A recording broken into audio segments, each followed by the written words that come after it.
just ruination. Well done. Madam Speaker. I call Kieran McAnulty. Madam Speaker, if ever there was an example of the difference between the National Party and this coalition government, we are seeing it tonight. This conservative, negative, backward approach to how we're going to go forward in this country is evident on this side of the House. What we are seeing tonight is the attitude that this country saw when the Labor government wanted to ban nuclear activity in this country. No nuclear warships, no nuclear activity, making a stand on the world stage, and the National Party stood against it and said that it would ruin this country, that it would undermine our relationships with our overseas partners. And did it? Did it, Jot. It strengthened our place in the world, and that is exactly what this decision is going to do. We have heard tonight that this is going to be the demise of this country. Madam Speaker, if this bill was going to be the demise of this country, I ask a very simple question. Would the opposition roll out Maureen Pugh to put forward their arguments? Absolutely not. Would the opposition bring out Andrew Falloon to put forward their arguments? No, they wouldn't. Where is their leadership? Where is the senior members of the National Party to put forward their argument about something that's going to be the demise of this country? What a joke. Those members over there do not believe what they're saying, because what they're saying, Madam Speaker, is not true. What we heard from Maureen Pugh was that investment was running away from this country because of this bill. Point of order, Tim van der Molen. The suggestion that the member just made was totally inappropriate and brings this House into disrepute. I ask that he withdraw and apologise. Which comment? Well, I'm not sure that I should be repeating it, to be honest, Madam Speaker.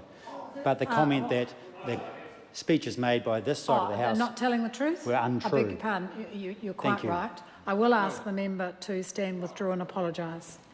I withdraw and apologise, Madam Speaker. Let's look at the list of investments that contradict the statement that was made by Maureen Pugh. Maureen Pugh stated that investment is being driven out of this country because of this bill. Let's have a look at this. $100 million in gas peaking confirmed by Todd after the announcement of this bill. Look at Methanex confirming a gas contract to the 2020s after the confirmation of this bill. Now, if all that the National Party have to contradict these facts is a point of order, I think we're going to know who's going to come out on top of this argument. What about Genesis Energy confirming publicly that they have gas certainty until the 2030s after the confirmation of this bill?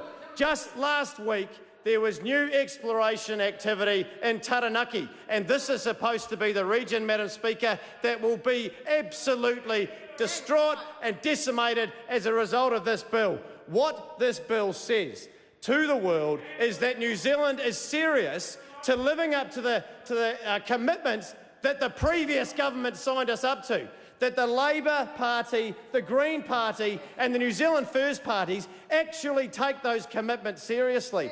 And when our Prime Minister goes overseas and portrays this country to the world, she's doing it on a platform of truth.